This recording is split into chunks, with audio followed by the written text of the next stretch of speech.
Good afternoon. Modly of the City Press of South Africa unfortunately could not make it. I have been asked, it is my privilege to fill in for him. My name is John Nery. I'm an editor at the Philippine Daily Inquirer, and it will be my happy task to serve as moderator of what looks like a vigorous, stimulating panel discussion on the role of investigative journalism in promoting the rule of law. I am honored to join this panel of exemplary journalists. If you haven't yet, maybe you can follow them. They're on Twitter. Their Twitter addresses or accounts are on the right side of the screen. If you've read the World Justice Forum website or downloaded the very useful app, you will find their the longer version of their biographies. Allow me to introduce them to you with very short descriptions so that we can get right to the discussion. On my left is Dino Jahić. He is the editor-in-chief of the Center for Investigative Journalism in Serbia. He oversees a staff of about 6 journalists, and just 2 or 3 months ago, their center won the European Press Prize for investigative reporting. Welcome, Dino. Thank you. On his left is Andrew Mambondiyani. He is an investigative journalist from Zimbabwe, specializing in human rights issues and the impact of climate change. He was also a Knight Science Journalism Fellow at the MIT. On Andrew's left is Robin McDowell. She was part of the reportorial team of the Associated Press, which won the Pulitzer Prize for Public Service, one of the highest awards in our profession, for their revelatory series on the seafood industry, which led to the freeing of some 2,000 slaves and the arrest of about a dozen operators. She spent almost or over 2 decades in Southeast Asia, but now is based back in the United States. And last but certainly not least, someone who is a legend in our industry. She's reported from over 140 countries. She's authored 8 books, the last of which, the most recent, is Rock the Kasbah, Rage and Rebellion across the Islamic world. She is a joint senior fellow at the U.S. Institute of Peace and the Woodrow Wilson Center. And she is a writer for the New Yorker magazine, Robin Wright. Welcome, everyone. Just a quick word about our format. This is really more like a conversation. We will ask questions, and then they will have time to answer. We'll spend the first maybe 20-25 minutes discussing questions from here, and then after that we'll open the floor to questions. And then we'll probably end, maybe the last 5 or 10 minutes, we'll ask them for their final remarks. At any time, if you feel compelled to do so, you can raise your hand and ask a question right away. All right? So I wanted to ask a question to everyone first. We all know that investigative journalism is a difficult discipline. It's a very hard undertaking. Can you talk to us about what was probably the most difficult reporting that you've ever done on a story related to a rule of law theme or topic, and why was it in fact difficult? I'm starting? Okay. Well, let me just use a minute or two to set up the stage a bit for what we're doing in Serbia by telling a little anecdote to explain what's going on. So we have a former prime minister who is now a president, And he built this reputation of a man who is working 24/7, never sleeping. And a lot of people actually believed that propaganda. So once when I was crossing the street next to the government building in the evening, there was a father showing to his son to the one light in the government building saying, "Look, son, it's probably him working for the betterment for all of us." So people do believe that. So in this kind of situation, about 2 years ago, tabloids and pro-government media, most of mainstream media in Serbia, published the story how he is finally taking 2 days of vacation in Serbia to show other politicians that they shouldn't spend the money abroad, but they can spend vacations in Serbia. And it was what people accepted. A couple of days later, on the front page of a major tabloid, director of my organization and a journalist from another organization ended up on that front page. And they said that the two of them rented a room next to Prime Minister on that Serbian lake so they can spy on him while he's on those 2 days of vacation, and poor Prime Minister had to cancel his vacation because of that.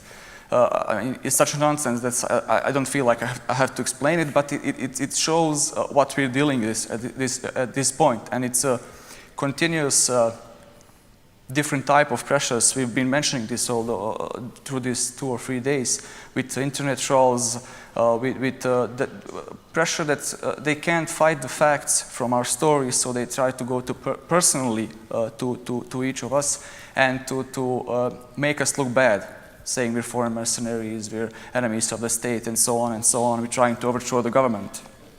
And to get me back on your question, why I'm saying this, because we do a lot of stories actually on the government and on the politicians regarding rule of law. One of the latest investigations we did was about how a PhD of governor of a national bank of Serbia was actually plagiarized.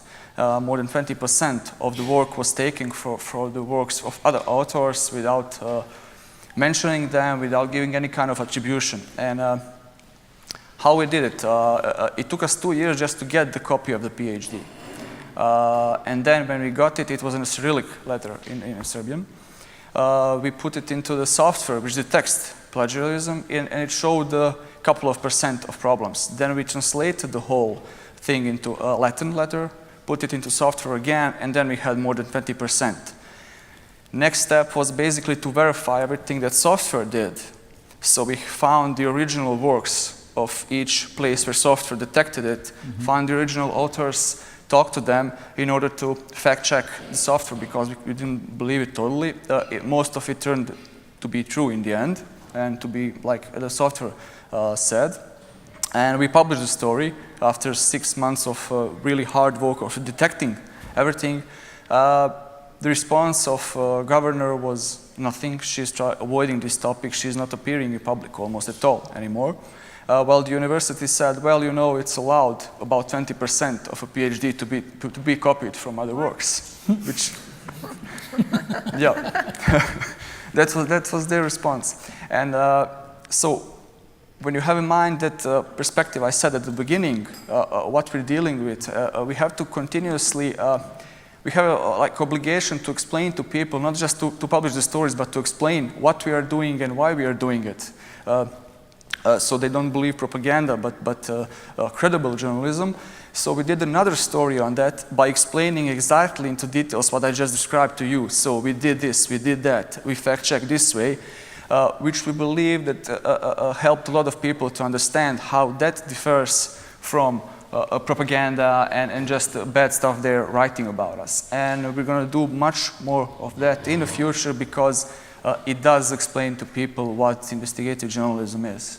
So, thank you. Before I call on Andrew, can I just ask you, why did it take you 2 years to get a copy of the PhD dissertation? The university didn't want to provide it to us, and just at the moment, we didn't want to make a fuss at the beginning about it, because it's a story. We don't want to tell everybody what's the story we're doing. And at one point, we figured out they're not giving the documents to us, so we made a public fuss about it. Basically, they're not giving us the copy of PhD, and then they submitted it after basically 2 years. Thank you. Why did you request it in the first place? Was there a tip or something that it had been plagiarized, or? Yeah, it was a tip, and overall in Serbia that's a pretty big issue and problem. A lot of high officials got their PhDs and their degrees in a very suspicious way. So there are several of them which discovered in the past, and we got a tip for this one. So yeah. Okay, thank you. Andrew? Okay, thanks a lot. I come from Zimbabwe, and I know some of you have heard a lot of stories about Zimbabwe. Before I go deep into what I'm going to say is, recently I went to another African country called Kenya, and I was attending a meeting. So there was this guy from Tanzania. He is a fan of our president, Robert Mugabe. So instead of calling me using my name, which is Andrew Mambondiyani, he really liked calling me Mugabe. And for those 7 days which I was in Kenya, that guy called me Mugabe. And I've got to tell you, that was the longest 7 days in my life. You know, I had to think, so back home, Mugabe is doing this, detaining opposition political leaders. You know, a lot of things are happening in Zimbabwe. So does that mean this person does not even see what is happening in Zimbabwe? But actually, I've got to tell you that, because I was asking, Robin, I was asking, when you are in United States, do you see Mugabe as a dictator? Then she said, yes, he is a dictator. Then, so I'm now convinced I should use that word anyway. So it's no longer my opinion, Mugabe is a dictator. But as an investigative journalism, working in an environment like Zimbabwe, it's a little bit tricky. Because most of the things, I've been looking at stories which has got something to do with the extractive industry, the mining industry. Because when, I used to think when a resource like a mineral is found in the country, it should benefit the ordinary person, people in the rural areas. But in our situation, it's different. Sometime in 2006, diamonds were discovered in Zimbabwe. And I'm sure that was one of the biggest diamond finds in almost possibly 2 decades or so. Because they were saying diamonds from Zimbabwe can contribute up to 20% of the world's diamond requirement. But these diamonds are not benefiting the local people, the communities surrounding the diamonds. Because in Zimbabwe, the diamonds are different from the ones which are found in South Africa and Botswana. In Zimbabwe, it's alluvial diamond, so which means it's found almost on top of the ground. So the companies, they need a lot of area, which means it's almost about 80,000 hectares where they are mining. So they had to move people from the mining areas so that they are able to mine the diamonds. So in these areas, there are a lot of human rights abuses because the areas are controlled by the police, the army, security guards employed by the diamond companies. Because recently the government had to move in. Originally, the mining industry, these diamonds were mined by private players in collaboration with the government. But of course, you don't expect, in most countries, it's not normal to see an army involved in mining, the police involved in mining. But that was the situation in Zimbabwe. But even up to now, we don't even know where the diamond revenue is. Of course, we know our president is aware where the diamond revenue is. But in public, he said, I don't even know. 15 billion disappeared. How can 15 billion disappear in a country like Zimbabwe? A country with a population of about 14 million people, and $15 billion have disappeared. And the country has a national budget of about $4 billion, which means the 15 billion is about three years or so. The budget for 3 years. But we don't even know where the money is. And some of the police officers, the soldiers involved in guarding the diamond mines, they set dogs on. You know, I used to like dogs, But and dogs are just, but the situation in the mining areas, you know, the police set a dog on an illegal miner. You know, a hand is chewed by the dog, and the police, the soldiers, they don't even care, and they don't take these illegal miners through the legal process. It's like extrajudicial, you know, form of, you know. It's not legal under normal circumstances, but in Zimbabwe, it's sort of legal. No one cares. So that's some of the stories which I have looked at, though there are quite a number of stories and something to do with climate change vis-a-vis human rights and all the stuff. So I'm sure as we progress and as you seek clarification, we'll be able to discuss some of those issues. Andrew, what is the biggest source of difficulty in covering the diamond story? Is it physical threats to journalists? Is it? Yes, the physical threat is one of the difficult part of investigating, especially the diamond industry, and even getting the information from the people who are affected. Because I know as a journalist, I'm as good as my sources. Because some of my sources, they've got to risk a lot of things. They've got to risk their jobs. They've got to risk even their lives, their families, to give me a story. But at the end of the day, I'm sitting here, I'm considered a hero. No, the people who give me that information, those are the people who are risking quite a lot of, in terms of their security, in terms of their jobs, in terms of even their families anyway. But they want the story to be told. Mm-hmm. The diamond story should be told.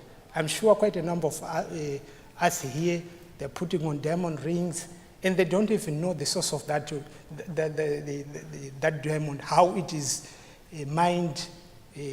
Of course, that's not your problem anyway. The problem is with our government, because some of if they were mined properly, they can develop the country, the rural areas. But the situation in Zimbabwe is a little bit different anyway. Thank you. Robin, it took you and your team 18 months to put that incredible story on the seafood industry together. What was the most difficult thing about reporting that story? Well, when we started looking into it, really the first challenge was to find a way. Having lived in Southeast Asia for such a long time, almost 20 years, everybody knew that there were abuses on these fishing boats. It was kind of an open secret that the men were working 22-hour days, 24-hour days, that men were killed and thrown overboard, that they were beaten with stingray tails, that they were stolen basically from their families. They were type of stories you would hear or see in human rights reports, in the State Department Trafficking in Persons report, in labor abuse papers. So we were very aware of the story. We'd written a couple of stories ourselves. Other people had written stories as well, but it was always based on the story of someone who had escaped from a boat or had been rescued. And for some reason, it just didn't resonate. People didn't care. And the challenge really was trying to find a way to make the world wake up to what was happening and to have some sort of impact, instead of just letting these men go to sea for years at a time without touching ground and never seeing their families again. So my colleague Margie Mason, as we were talking about this one day, said, why don't we trace this fish that they're catching back to the American dinner table? And that is basically what we set to work trying to do. And as we started talking to sources who'd been working with these men for years, their reaction was pretty much, good luck. This is the holy grail.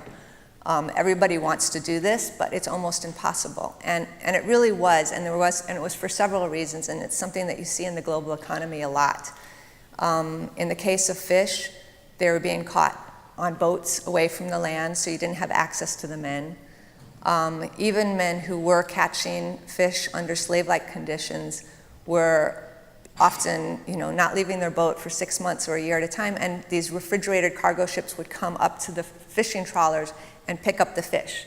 So you didn't really know, once that fish came to port, and we were looking specifically at Thailand because it was one of the biggest seafood exporting countries and had some of the worst records. You didn't know, once this refrigerated cargo ship arrived at port, if there was fish mixed in there that had been caught legally, or men were being paid, and it kind of all mixed together, and then it would go to auction. So the fish would be separated, and it really seemed for quite a while that it was going to be hard to track one shipment back to America. And then over the course of over a year of investigating and talking to people and scrolling the internet and understanding how the fishing industry operated in Thailand, and basically what happened was that they'd used unsustainable fishing practices for such a long time in Thailand that they basically destroyed the marine ecosystem and were having to go farther and farther out to sea. And some of these boats were now going to as far off as Africa. We ended up finding them in Indonesia.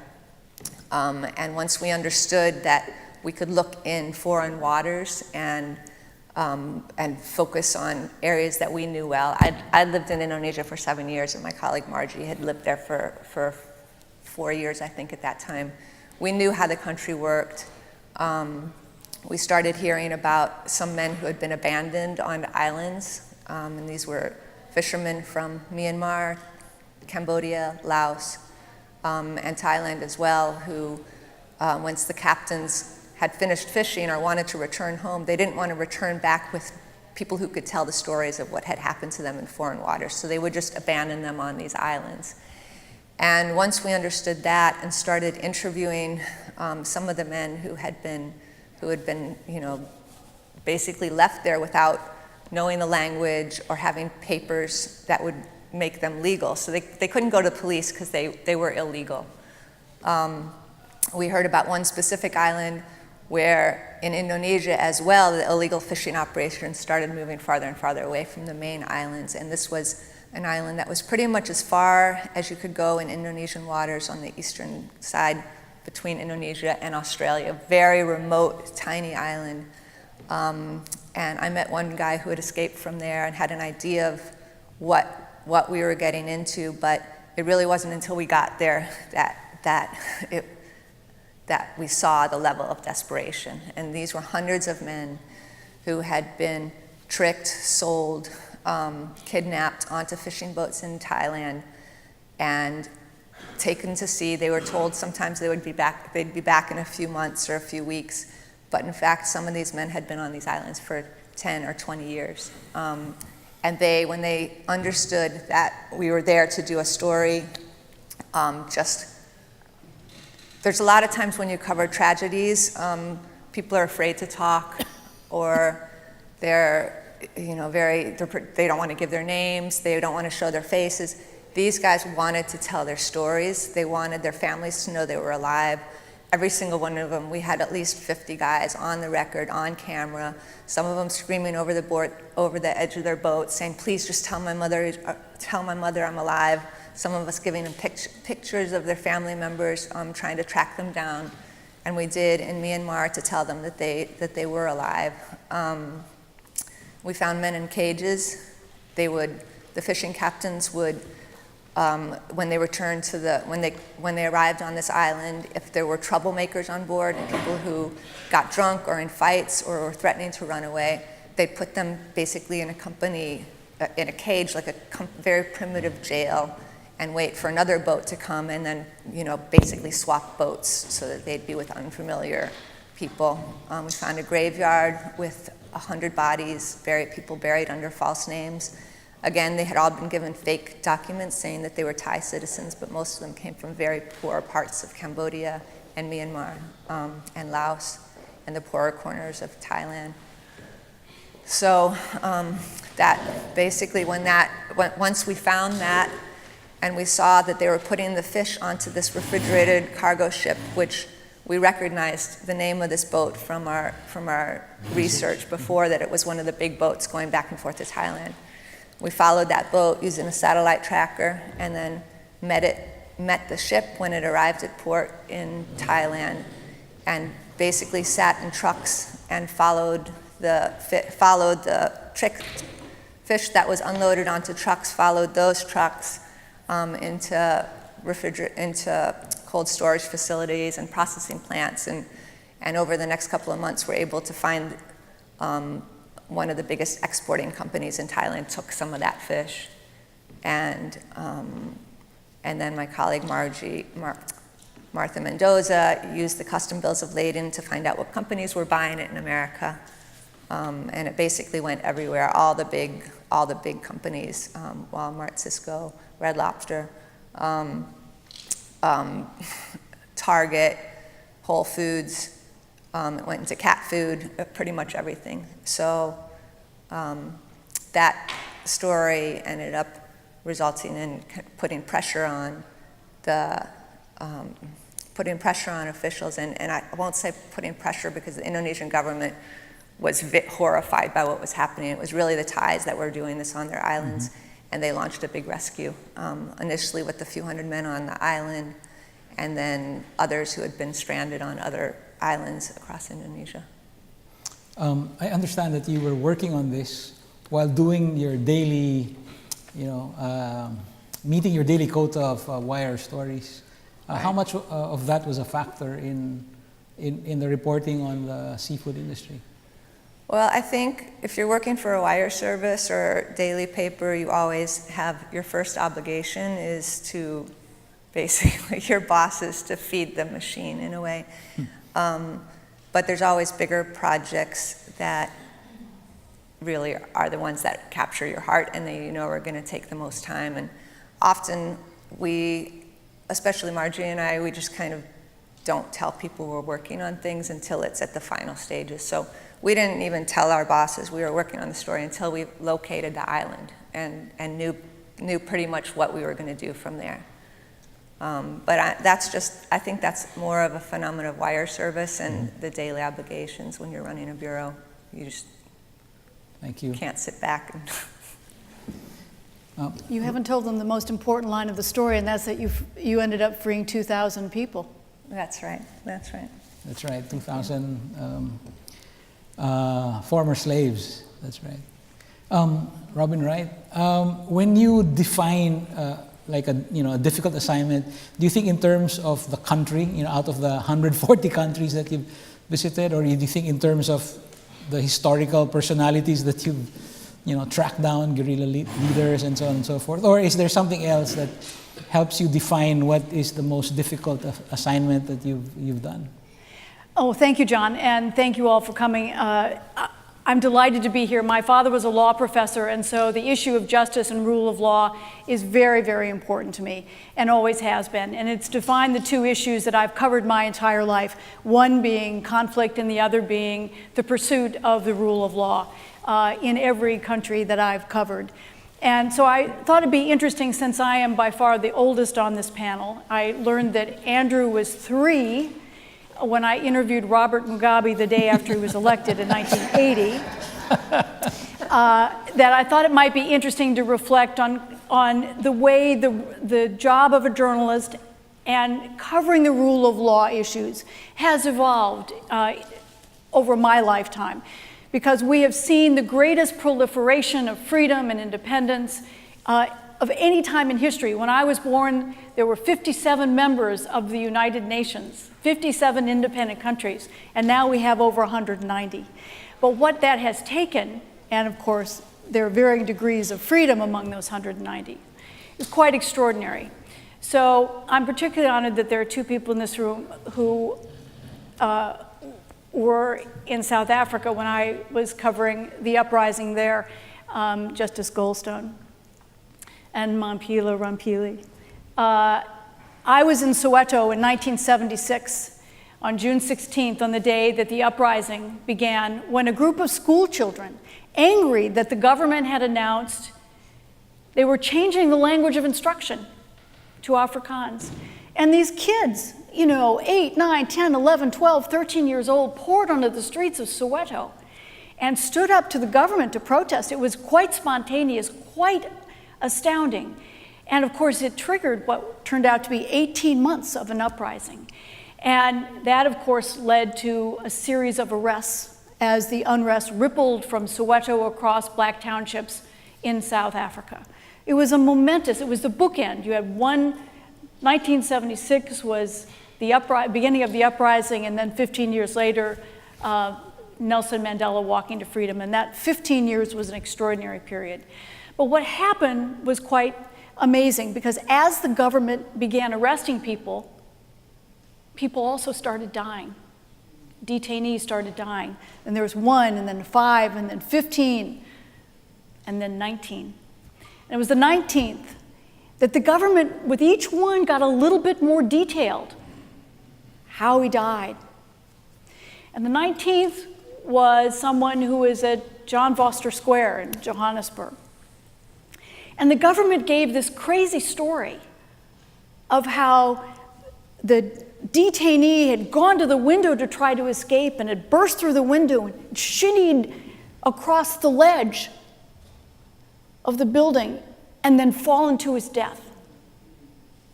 So with each story, it got more and more detailed, and I was thinking, this is crazy.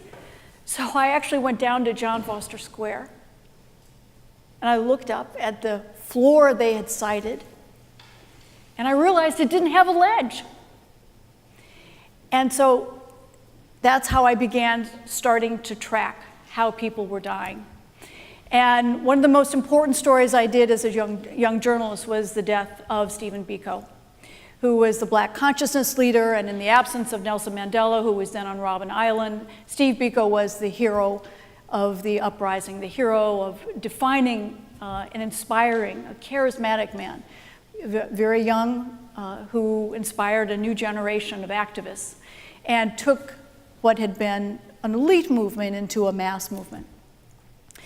And Steve Biko had been arrested, and the government announced his death. And it's a more complicated story, but basically the first version was he knocked his head against the wall so often that he had killed himself.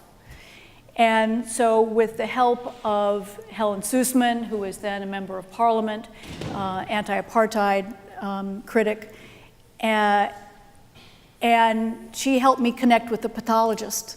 And I got the pathologist's report of how Stephen Biko actually died. He had, as I recall, 14 broken ribs, had internal hemorrhaging in his head, and so forth. And then I decided I needed the physical proof. So I got in to see his body.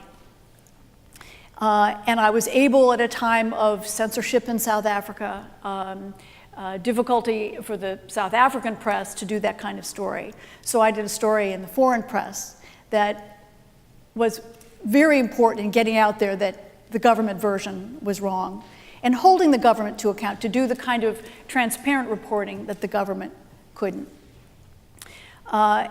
And so that was one of my really proudest moments as a young correspondent.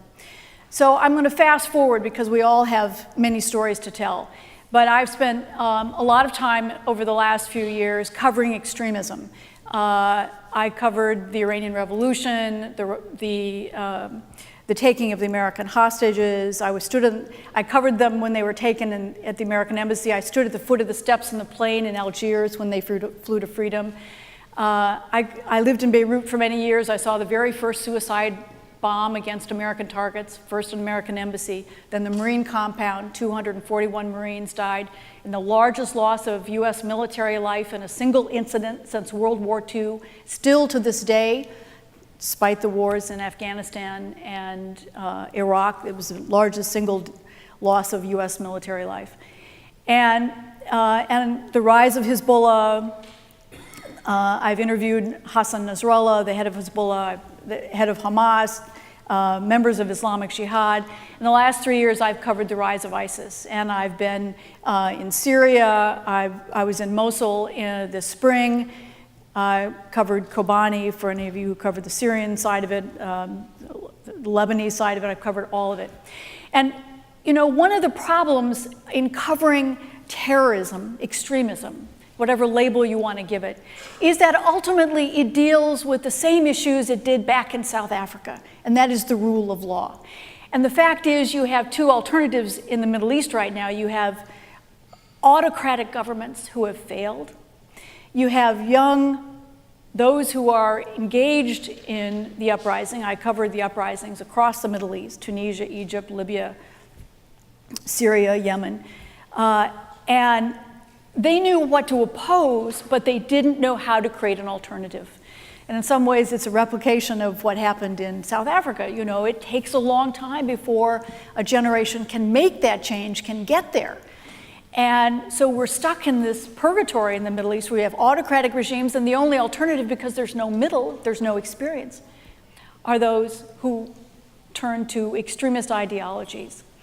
And as a journalist, it is very hard to get beyond conventional wisdom, to get beyond the labels, to look at what it is that people ultimately want, be an extremist or someone who lives under an autocratic regime. And the fact is, they pretty much want the same thing. They want security, they want a job, they want a sense that someone's going to protect their interests, their family, provide them with education, provide them with an income. And so the great challenge for all of us today is dealing with the much bigger issue. We have witnessed during my lifetime the greatest change in human history. It's just extraordinary. And it's all about the same phenomena. It's the end of apartheid and minority rule in Africa, the end of military dictatorships in Latin America, the end of communism in Eastern Europe and the Soviet Union. And now we're dealing with the challenge to autocracies in an authoritarian rule, the last draconian monarchies in the Middle East. And the challenge for us as journalists is not to get sucked into what is the language of violent extremism and Islamic extremism or radical Islam, and to understand what these phenomena are. The kind of stories I covered in 1976 and 1977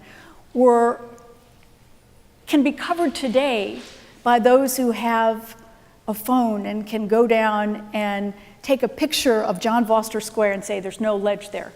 The harder part of the stories we cover today and trying to put historic context to cover a story and make people understand that we have to see beyond the phenomena of the violence or the number of dead to what the issues are that are defining the early 21st century, this period of change we've gone through. It's just extraordinary. And to try to drive home these bigger issues so that we can digest the phenomena, this moment in history, and come up with viable alternatives rather than just unleashing military aircraft. You cannot kill an idea. And so the great challenge for us as journalists is kind of getting beyond the incidents and getting the bigger picture and facilitating change in a way without getting enmeshed in a story that we become advocates. And that's a hard line to cross as well. Robin, how do you get beyond conventional wisdom? You talked about not being sucked into the language of extremism and so on and so forth. In terms of trade craft, so to speak, what should a journalist do in order to go beyond the conventional wisdom? My father gave me the best piece of advice many years ago. He said, to understand any issue, any conflict, you have to stand on top of the world and look down and basically take yourself out of it. Mm-hmm. So what I've done with every war I've ever covered is I go to the other side. And I don't embed with American troops. I covered a long time ago when Andrew was 4. I covered the Angolan Civil War. And I went to Luanda, where the MPLA, Marxist-backed, Soviet-backed Cuban troops were supporting the government. But I also went to the two other sides that were, but I really make a point of trying to see a conflict from the other guy's perspective, because I know what my side thinks. And that's a hard thing I think for journalists to do too. It's more dangerous. Our employers don't necessarily feel comfortable letting us do that. It's riskier, and the insurance policies get more expensive. Thank you. I actually wanted to do another round of questions here, but it's already 3:20. Let's open the floor to questions. I'm sure you're bursting with questions of your own. We have 2 mics here. Thank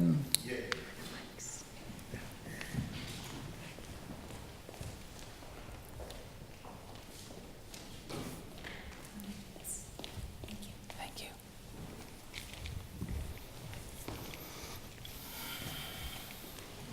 Yes, sir. My question should go to Andrew. Is it all right if you identify yourself? My name is Roland Abeng. I'm from Cameroon. My question goes to Mugabe. Just bear me to call you Mugabe as you were called in South Africa, in Kenya. And I was discussing yesterday with one of the Ugandans, or the Zimbabweans.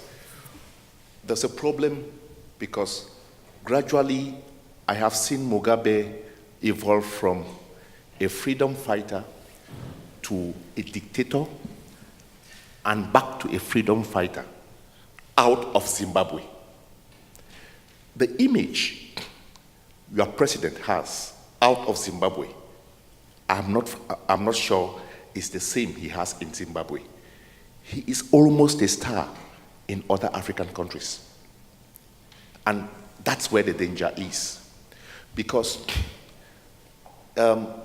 I think part of it is the message. You guys do not get out what is happening in Zimbabwe as good, as better, or as good as you should get out the message. You've told the story of the mines. It's so touching. But I don't know it, and most Africans do not know it. They know of the story where the white man has taken all of the land in Zimbabwe and the man on the street in Zimbabwe has no land. They don't even know of the hunger that the guy in Zimbabwe has. So yes, sometimes we journalists do not carry out the message we should carry out. And maybe methodology has to do with it. There are so touching stories, many touching stories. All what you've said there, the 4 of you, is so touching. From Serbia, passing through Indonesia, all over the world. The journalists, local journalists, just want to be able to eat. And sometimes not even know how to take his story, even at this 21st century out. And I think that's where the problem is. Andrew, would you like to respond? Okay, what you're saying, of course, you said you are from Cameroon, yeah? Cameroon. Okay. You said from Cameroon you have never read a lot about Zimbabwe, especially what is happening, especially on the ground. Because as a journalist, I'll say, I want to pitch a story to an editor who is not based in Zimbabwe. Because I've got to sell that idea. But let's say, I'm sure John is here. I want to convince him that there is a story in Zimbabwe. Can you publish this story? Possibly he's never been to Zimbabwe, and he does not even know what is happening in Zimbabwe. How best can I convince him to publish that story? I'm a journalist, normally I write for foreign publications, and one of the biggest challenges is to convince an editor outside Zimbabwe to publish that we're still an editor out in Africa. Because the view, you said because I'm sure you have heard stories when Mugabe goes to, say, Ghana, people celebrate, he's a hero, he's a hero, yes.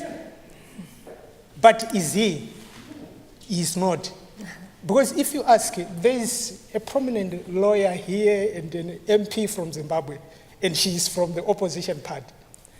She has tried, of course, to convince the electorate that the Mugabe you see here is causing the problems you are facing today. But at times it's difficult to convince an ordinary person, because in Zimbabwe there is a restriction, especially when it comes to what the people watch on television, because there is only one television station. What the people listen on radio, there are only radio stations controlled by the government. The few which are said to be private, they are not private at all. They are controlled by the cronies of the current regime. So you get the same message. Whether you listen to the private media, you hear the same statement.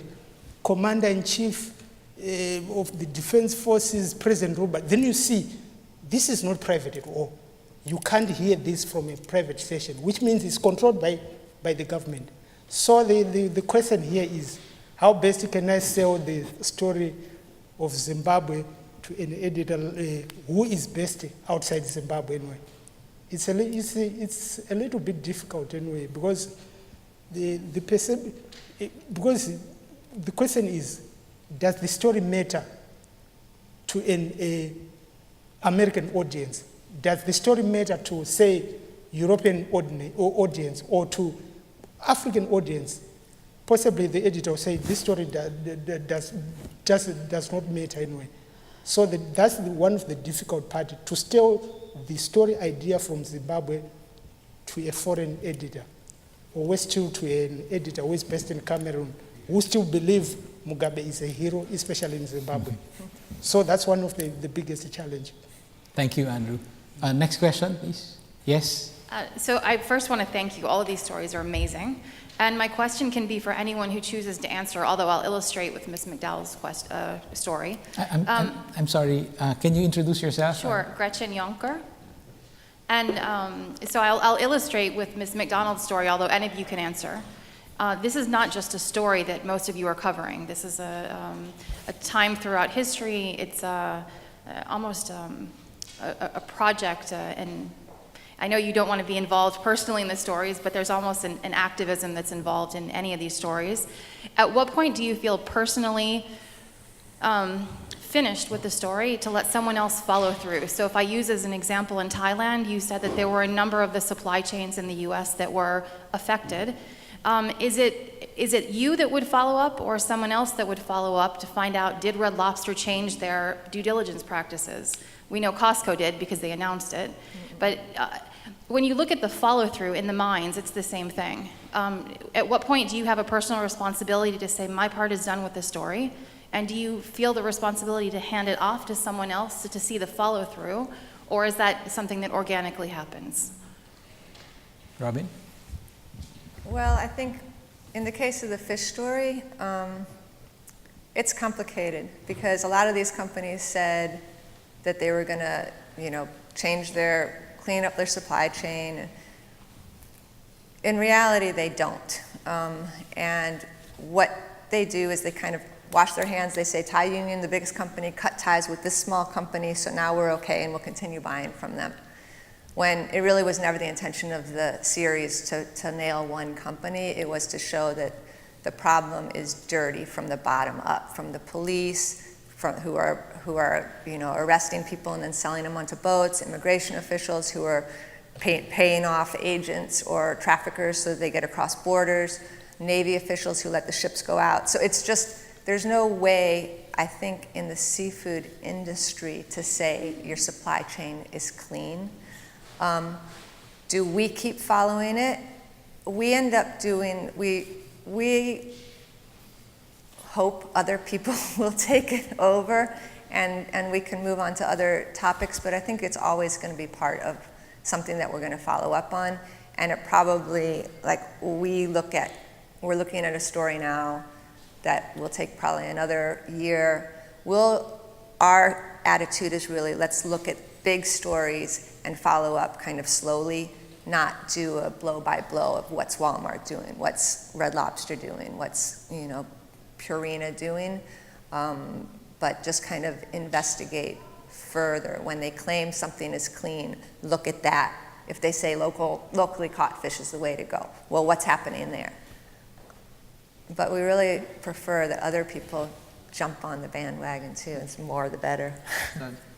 If I may just add, well, basically the story never ends for a journalist. So you're always kind of following it up, even if you're not writing, even if something major is not happening, you kind of keep tracking of what's going on. It's perfect if somebody else picks it up and follows it up. Last year we published a database about all proceedings that anti-corruption agency brought against public officials.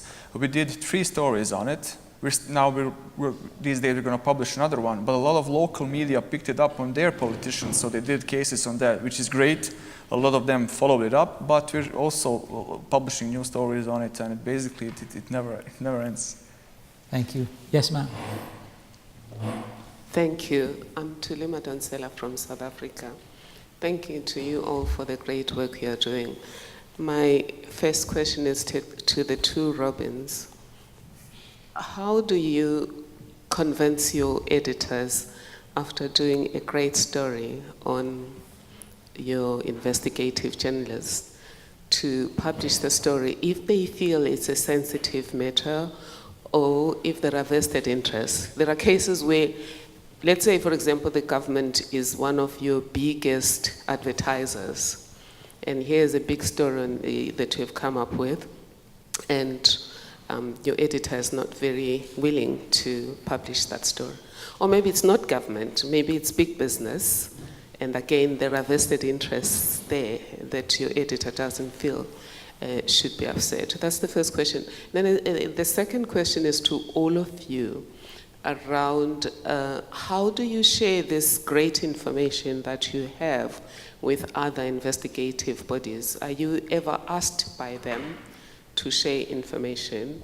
My work in South Africa benefited a lot from some of the investigative journalists that were prepared to pass some of the information on to us without us obviously having to mention the source. Thank you. In the interests of saving time, I'm going to ask the two Robins to answer the first question and the two gentlemen to answer the second question. All right. Well, none of the publications I've ever worked for have had an issue of compromising a story or killing a story because of advertising. That may become more of an issue. There are a lot of rumblings about that. The bigger problem is that the media in general doesn't have the resources to cover the world that it once did. Even a paper like USA Today, which is one of the big three that will probably survive, the New York Times, the Wall Street Journal, USA Today, has no foreign bureaus. The Washington Post doesn't have any domestic bureaus anymore.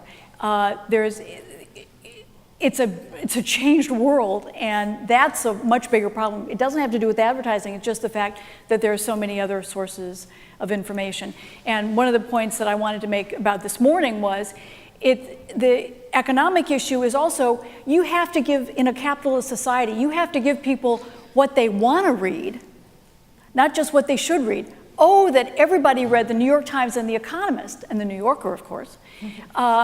But the problem is they would rather read People magazine and USA Today. And so the economics of it is is less advertising than it is the people want, the Kardashians and the human interest stories rather than the heavy-hitting Pulitzer Prize-winning stories on, fishing, the fishing industry. And that's just a hard reality. And the second question, what was the second one?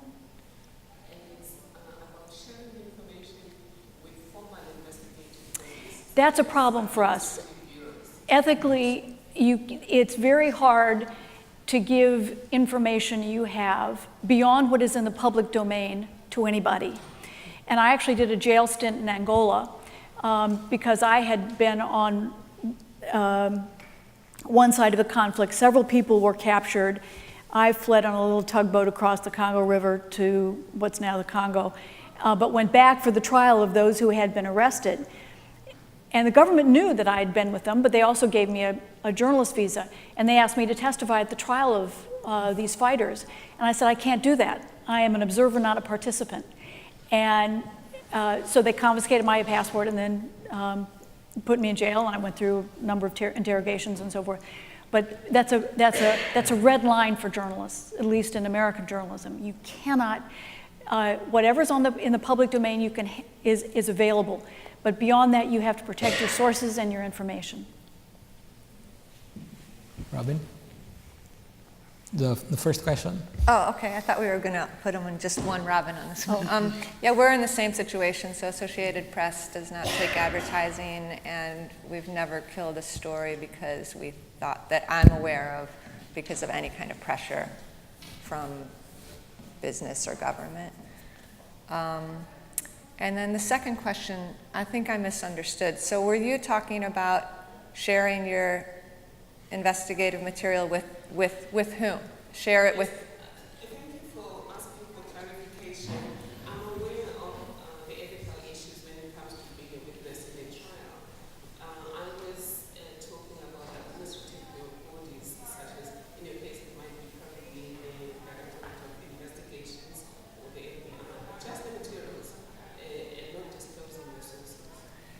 Yeah, I would say we also have been asked by a lot of people to share some of the information we gathered, and it's really, we just don't do it either. It's a very sensitive issue, because how do you get that material? People have in some cases risked their own lives or their jobs or something to give you information, and they trust that you're going to protect it. So but I will say most of what we find, we publish, so it's out there. There's not any big secrets that are going to be great help to investigators. I think that's not actually in the stories that we publish. And let me just follow up. My point was that we don't give it to anybody, good guys or bad guys. I mean, good Right. government agencies or opposition government or governments we don't like. It's the principle that you have to protect your sources and your methods, and once you compromise a little bit, then you've crossed the threshold, and there's no stopping. So on principle, that's something that's tremendously important. Even if it's with an agency you believe will follow up on an issue that you want them to, but hopefully you published enough that they can go on it themselves. And frankly, in most cases, they should have been to begin with. Andrew and Dino, would you like to answer the second question about sharing? I'm sure what she said is one of the important components in journalism, protecting the sources. If truly you give me information, are you comfortable if I share it with someone else? Then you say, oh, but I gave you this information in confidence, you know. At times, protecting the sources is one of the most important things, especially in journalism. And if you don't protect the source will go dry. Next time you need the information, definitely you're not going to get it anyway. Just to clarify, I think the sources are not disclosed. The sharing of materials. I mean, on the sources. Same thing. But I get the point. Because the moment you share information, at times you are, if say you are sharing that information with, say, the police, because it might be a court case, and that source of information might be requested to come and testify in a court case. So it becomes a problem anyway. So the most important thing, I think, starting from the information, the most important thing is not to share that information with another person, the information which you got in confidence. Because at the end of the day, that information is going to be published in a newspaper, and you can still get that information in a newspaper. Because the most important thing in journalism possibly is to name, shame, but when it comes to prosecution, that is not the role of the or whatever, arresting, that's another thing. But if you name, possibly you shame, someone might pick, or from law enforcement might pick that information from a newspaper and move from there. Thank you. Dino? I'm going to shortly touch to both questions. The only way to remain independent in Serbia is to be a media organization based on grants and donations, because all the official ways of, commercial ways of financing are totally controlled. So only way to remain independent is to get grants for doing the stories. That's difficult. Like 2 years ago, we were totally without the money. For almost half a year, we worked without any kind of income. And how different it is the year after that. Last year was the most productive year for us ever, and we exist for 10 years. So there is always that danger of remaining out of grants and having that kind of problem, but it's the only way to remain independent in the part of the world I'm coming from. And about sharing the information, everything that can be shared, we publish it next to the story. So our story is like full of documents attached to the story or next to the story. So if an agency or institution wants to pick it up, it's there. We don't have to go to them. That happens very rarely in Serbia, unfortunately. But thank you. Yes. Again, Mampela Rampele from South Africa. I just want to follow up on the question of publishing from the journalist from Zimbabwe. What's the name? Andrew. Andrew Mugabe. To what extent are you using social media effectively to make sure that the young people in Cameroon or Ghana or whatever know that Mugabe is not the innocent hero that they may think he is. But importantly, also in terms of disseminating the stories that would make whatever point you want to make in terms of the rule of law, how effectively are we using social media as a dissemination platform on the African continent, given that there are many more of you as young people than there are of the golden oldies like me? Andrew? Okay, the situation in Zimbabwe is a little bit tricky. In Zimbabwe, of course there's freedom of expression, but is there any freedom after that expression? That's where the problem is. There is no freedom after that expression. You can post whatever you want on Facebook, on Twitter, but at the end of the day, because we have seen so many, quite a number of people were arrested for posting something on which is possibly considered critical of the current government or whatever, government departments or whatever. So the question is, actually, of course, it's very important to use the social media, but people will say, why should I risk my safety? Why should I risk my life? At the end of the day, is someone who posted that information who is going to be thrown in jail or who is going to be, the problem in Zimbabwe, of course, we want to tell the story of Zimbabwe, but the media laws are very, very, very, very, because for me to practice as a journalist in Zimbabwe, it's difficult. I'm sure some of the journalists around here have tried to get accreditation to operate in Zimbabwe, but it's very difficult. Because currently, BBC was not operating in Zimbabwe, CNN was not operating in Zimbabwe. Most of the major news outlets were not operating in Zimbabwe. So the environment itself is not conducive. Of course, some might argue, but freedom of expression is in your constitution. Yes, it's there, but there's no freedom after that expression. That's one of the biggest challenges. Thank you. We have about 14 minutes left. Yes? That's a great line. I really appreciate that line. I'm going to remember that. I was going to ask, I'm John Temple, and I'm with Berkeley, and I understand the point about sharing documents, but I think it's worth going a little bit deeper because we're in a period of great collaboration, where collaboration among news organizations is one of the developments, and I would point to two things. The Panama Papers, which was one of the great successes of international reporting in the most recent past, and also I would point to the Snowden Archive, which I know that The Intercept has brought in and shared with reporters from around the world specific stories and documents related to their country. So they are clearly sharing documents provided by sources to provide greater reach, expertise, and depth. And I think we're going to see potentially more of that. So I think I'm just interested in what you think. If you really believe what you've said, how do you deal with the Panama Papers, the Snowden Archive, and what I hope is many more such projects to come that rely on local expertise combined with overarching data expertise, which is I always forget the proper acronym for the International Center for Journalism in Washington, but whatever. ICIJ. You know what? Which one? ICIJ.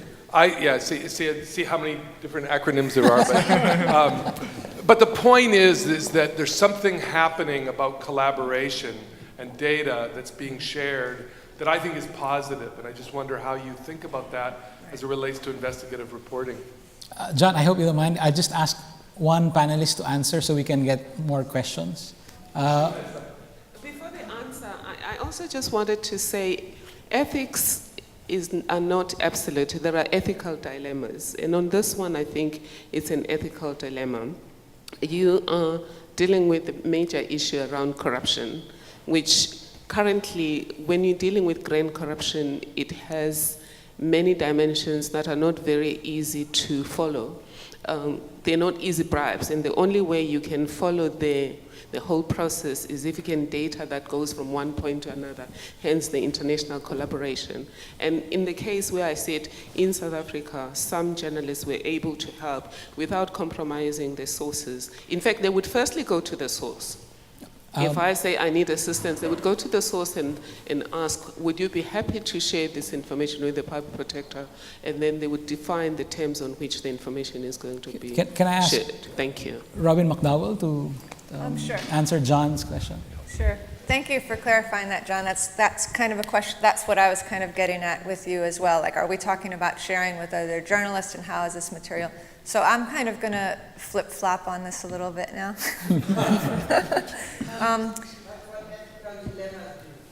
Sorry? Yeah, exactly. I mean, I think we're talking about different cases, and everything has to be looked at case by case. If we're talking about what we were talking about earlier, your source trusts you that you're going to not share that material. But then there's other material that's kind of in the public domain, or that is out there, and organizations are sharing, and it's making a tremendous difference. So, I mean, I think it really all depends on who you're talking about. I also really love seeing, and more organizations are doing this now, but just having hyperlinks to the whole, court documents or whatever. The more material that's out there, the better. So it really just depends on the situation, I think. Can I just add one clarification, and that is, these are deals that are done by the editors of publications, and they will collaborate. The Guardian and the New York Times, for example, on the Panama Papers. This is a very different case. It's than the idea of sharing information with the FBI or and there's more and more of that, in part because of the limited resources. One thing that's interesting just about the Panama Papers, I'm sorry, but you're absolutely right. I mean, that's an important distinction. But what's interesting in hearing the Panama Papers people speak is they do not go to the editors. They go to reporters in specific publications, and they seek the.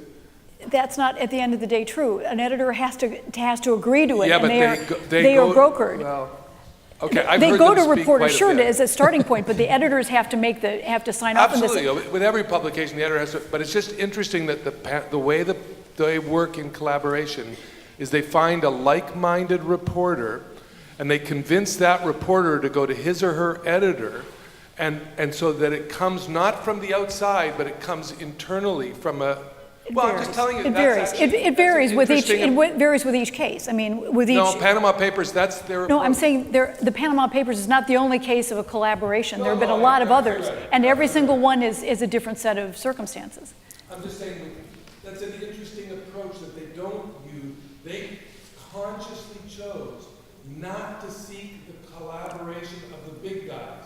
They went, and that's an interesting development to me.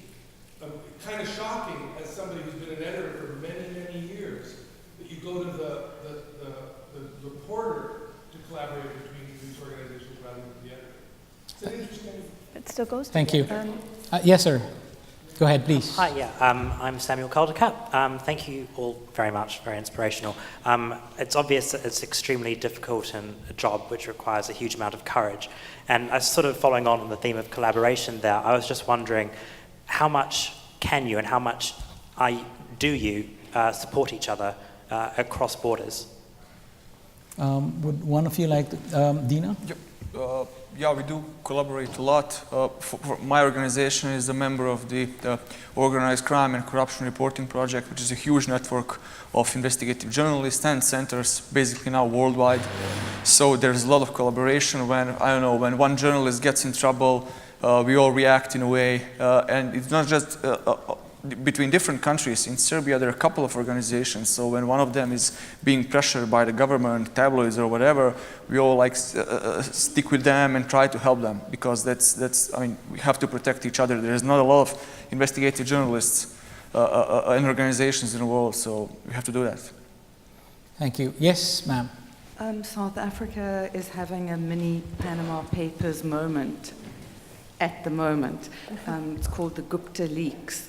and some whistleblowers have released what is a treasure trove for us of about 250,000 emails. It's completely impossible for the journalists who they were originally released to deal with that amount of information, and it has to be dealt with fairly quickly. So 3 media organizations are involved in that in a collaborative model, kind of inspired and based on the Panama Papers, but probably more importantly, as a result of that collaboration, the first leak was bust by a newspaper, by one of the insiders went to a newspaper and bust the story about a month ago. And so the Daily Maverick, which is the online publication which released the material and had it and wasn't ready to release it, had actually, in the interests of the safety of the whistleblowers and also in terms of the safety of their material, they were able to deposit that entire trove of material offshore in a safe repository so that they were not vulnerable, that nobody in the state could, because it was basically exposing the president, and it's about state capture. It's a very complicated story that's happening in South Africa at the moment by a foreign family. And they were able to deposit this huge trove of information offshore digitally. So it protected the whistleblowers and it protected the journalists themselves, and the information is safe. And that is the benefits of collaboration in the digital age.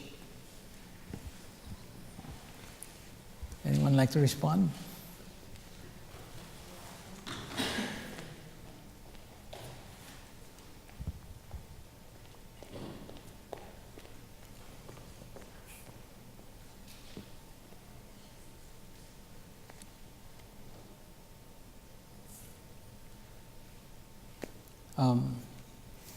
Thank you. Yeah, John?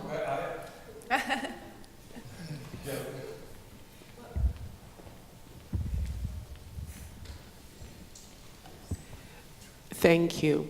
The last part I was going to talk about is the open source thing that the two colleagues have touched, this whole thing of a treasure trove. Part of it is collaboration between different houses, as the one with Mambondiyani, Scorpions, and others in South Africa. But what I heard at Transparency International at the last conference in December last year in Panama, there was an open invitation towards collaboration when it comes to these big transnational corruption cases. And also there was a pledge to make data available in an open source form, but obviously they would redact it to the extent necessary to make sure that you can't determine where it came from, and you also can't find people's names insofar as they are sources. Thank you. Thank you. Maybe on top of keeping the data safe, I'm sure many of us would like to ask, how do you keep yourselves safe? I mean, Robin Wright, maybe you can start. Yeah, like how do you keep yourself? So you spent some time in an Angolan jail. I mean, was the story worth it? Sure. Look, eyewitness history. I've met some of the most fascinating people in the world. I grew up in a little town in Michigan, and the chance to witness history, to interview, I traveled with the Pope for 2 years. I've traveled with every president since Jimmy Carter and every Secretary of State since Henry Kissinger. Whether it's Idi Amin or Muammar Gaddafi or Yasser Arafat or, I just interviewed this spring some ISIS emirs, to be on the battlefront and to see this play out. I mean, it's an extraordinary privilege. And yes, you risk an extraordinary amount. I've never worn a flak jacket. I've never had a helmet. I've had some security training, which I kind of remember for all of a week. But, at the end of the day, we make choices, and it's how you want to live your life. And I can't imagine any greater opportunity than to watch history from the front lines. Thank you. I think we have time for one last question. Yes. So our first. Oh, Juan. Sorry, I didn't see that. I'm just the messenger. I wanted to know from Andrew, and I know your difficulties on the ground. Is there a time when you have been confronted with the choice of receiving some sort of bribe not to do the job well from either the government or maybe one of the mining companies? I am saying this because I have stories with regards to Cameroonian journalism, and maybe that could be a problem from your own angle. Okay, one thing I believe in is journalism. It's a calling at times. It's not all about money. Because you can see these journalists around here. Possibly they were promised better jobs outside journalism, but they could not take the jobs because to them, journalism is the most important thing in their lives. At times, it's not all about money. Because I'm sure journalism is not one of the best paying jobs. Because I should say, I've been a journalist for almost 15 years, but I've been given some job offers, very paying job offers. But I still believe I've got an obligation to tell the story. That's the most important thing. A story which can make a difference. It's not about telling the story. A story which can make a difference. Giving a voice to someone living in rural communities who does not have that opportunity to tell their story. I don't give, to me, the president, I rarely attend his rallies because he's able to tell his stories. He can summon journalists, he can tell the story, but there are people out there without that opportunity. That was the first part of my question. Yes. Now, and which is impressive, because at your age, you are creating an impact. Okay. Is there something that you can do to encourage young people like you in your country to look at things from your own prism? Young journalists, because at your age, you have achieved so much. You are on a panel like this with somebody who was a journalist when you were still 3 years old. Okay. Is there something that you are trying to tell your own peers about journalism, the type of journalism you are doing? Because actually one of the biggest challenges, especially convincing some, because you know, when you are coming from a country like Zimbabwe, first you are dealing with someone, I've said, I'm comfortable to say he's a dictator. First, he has got to destroy one of the important components of journalism, which is integrity. At times I'm accused of, working for some dubious, because of course I had an opportunity of staying in the United States. When I came back, the stories which I am writing, so some will say, just because he was in the United States, of course he's now here to destroy the country or whatever. But that's not the issue. Of course, there are some young journalists coming from school. Of course, they say they want to write some of the stories which I'm writing. Of course, I encourage them anyway. But at times, journalism in Zimbabwe is a hard-hit area. And it's like moving in a minefield. So you have got to tell them the pitfalls, possibly the advantages, but at times most of the advantages outweighs the disadvantages.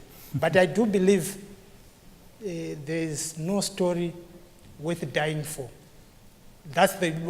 Because if I had said this story is worth dying for, I would have died a long time back and I would have not been here. So, Thank you, Andrew. We were supposed to end at 4, but if you can give us at least 10 more minutes of your time. We'd like to end on the right World Justice Forum note of optimism and hope, I'd like to ask the panelists here, starting with Dino. Essentially, in various ways, we've answered the fundamental question, what makes investigative journalism necessary? May I ask you, what, in your own view, what makes your practice of investigative journalism possible? Well, that's a positive note for the end. I think young people, I mean, I'm 33 and I'm the oldest person in the newsroom.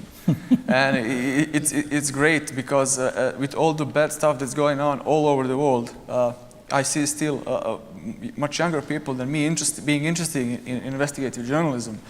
So despite the newsroom, even younger people are coming to us and asking us to train them, to show what's going on, what are the trends, how to conduct investigation, and so on and so on. So I see that as an incentive and as a strength and as a hope, if I may say, for the future of investigative journalism. Thank you. Andrew?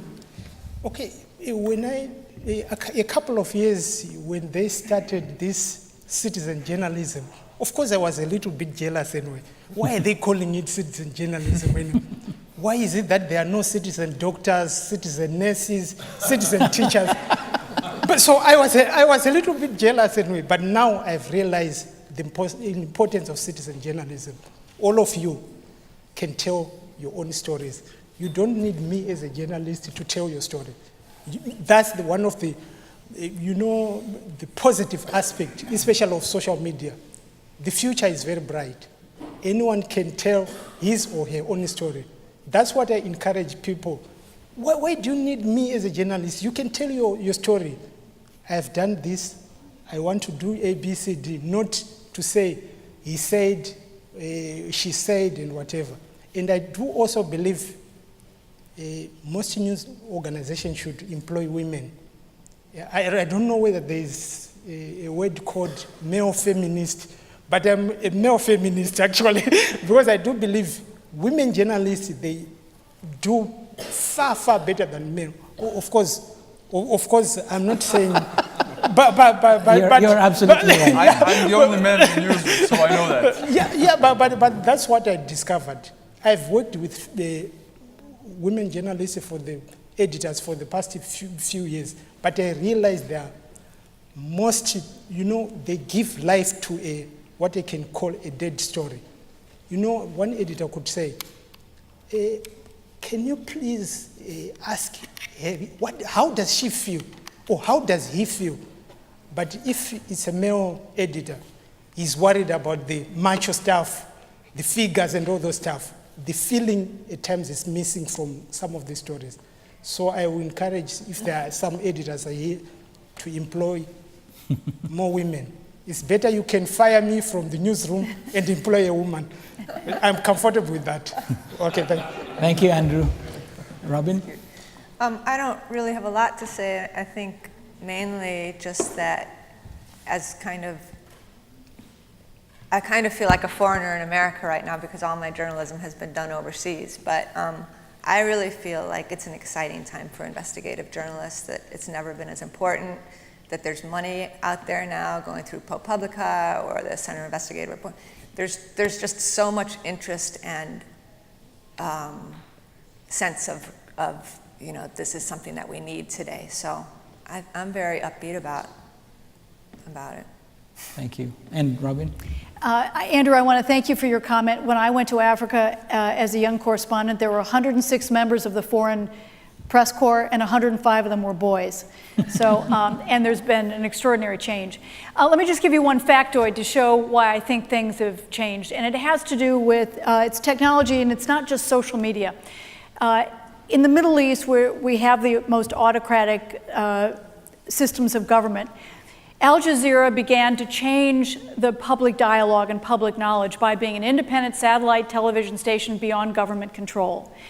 What's astounding is that in the 20 years since Al Jazeera was established, 500 independent satellite television stations have emerged in the Middle East. And that has led to diversity in news, in religious programming, in fatwas, in women's programs, talk shows, soap operas, that the whole idea of diversity is now ingrained in a generation that is also for the first time literate. And they may not have high school degrees, but the fact is they can see beyond their neighborhood, their village, their town, and they have access, an ability to understand, if they don't have a television set, to get it on the internet or go to an internet cafe. That the idea of there being a single truth is obsolete in the 21st century. And that between the energy of the young, the demographics of the world today, between the education, the literacy, reaching a point that people are able to connect and have a recognition of what's happening in other parts of the world, and technology giving them the ability to see. The one thing that scares me a little bit is something that President Kaunda said a long time ago. At the time of the 1979 Soviet intervention in Afghanistan, he went on Nightline and said, because it was just at the time of video, and he said, the amazing thing is we can see the Soviet invasion of Afghanistan. Because of video, we can see what's happening on the ground as it happens. The problem is we don't have the education to understand it. We're better than that than we were in 1979, but not enough. And so I have great hope about the potential for the future, but I think the fact that we know so little about each other still, that we are still so provincial, limits our ability to take advantage of all the technology, and that gives us an opportunity to bridge those gaps. But we're on the right road. And this is where Martin Luther King, we all come back to this, the arc of history. At the end of the day, is headed in the right direction. And on that note, thank you, Dino, Andrew, Robin McDowell, and Robin Wright. Thank you, everyone.